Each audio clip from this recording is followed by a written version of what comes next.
तर जे ते इंस्टाग्रामवर बघतात किंवा युट्यूबवर बघतात ते येऊन मला विचारतात की अरे हा डाएट काय आहे, हे डाएट पाहिजे, हा आम्ही केला तर आम्हाला काय रिझल्ट मिळेल.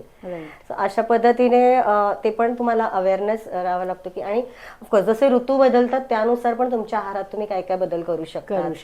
सीझनल फ्रुट्स तुम्ही इन्क्लूड करू शकता जेणेकरून तुम्हाला त्या पद्धतीचे रिझल्ट्स मिळतील.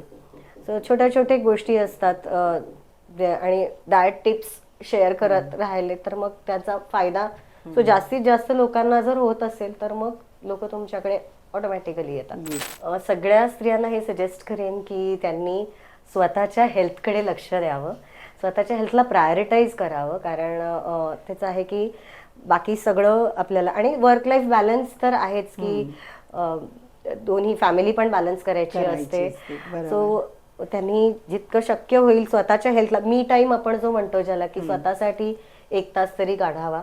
मग तो तुम्ही व्यायामासाठी द्या, तुम्ही मेडिटेशन करा किंवा तुम्हाला माझ्याकडे येणाऱ्या मला वाटतं ऑलमोस्ट सगळ्या क्लायंट्सला मी सांगते की तुम्हाला आवडणारा एखादा छंद जोपासा.